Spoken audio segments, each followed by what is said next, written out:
அண்மை செய்தியை பார்த்து வருகிறோம். அண்ணா பல்கலைக்கழக மாணவி பாலியல் வன்கொடுமை தொடர்பாக அண்ணா பல்கலைக்கழக வளாகத்தில் தேசிய மகளிர் ஆணையத்தினர் விசாரணையை மேற்கொண்டிருக்கின்றனர். அண்மை செய்தியாக பார்க்கிறோம்.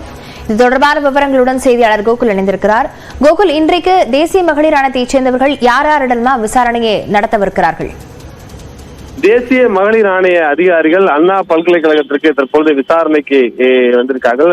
மகளிர் ஆணைய உறுப்பினர்கள் இருவரும் தற்பொழுது அண்ணா பல்கலைக்கழகத்துக்கு வந்திருக்கார்கள்.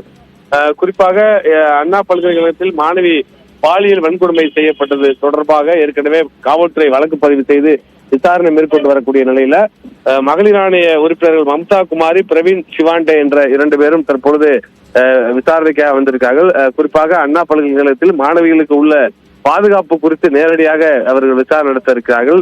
இந்த பாலியல் வன்கொடுமையில் பாதிக்கப்பட்ட மாணவியிடமும் அவர்கள் நேரடியாக விசாரணை நடத்துவதாக தகவல் கிடைக்கப்பட்டிருக்கிறது. இந்த விசாரணைக்கு பின்னர் பல்கலைக்கழகத்தில் மாணவிகளுடைய பாதுகாப்புக்கு என்னென்ன மாதிரியான நடவடிக்கைகளை மேம்படுத்த வேண்டும் என்ற பரிந்துரையும் மகளிர் ஆணையம் வழங்குவார்கள் என தகவல் கிடைக்கப்பட்டிருக்கிறது.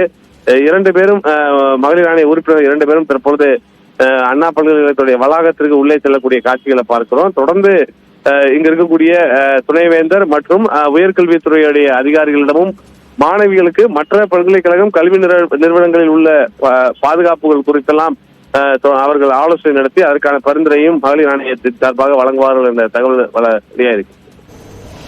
விவரங்களுக்கு நன்றி கோகுல்.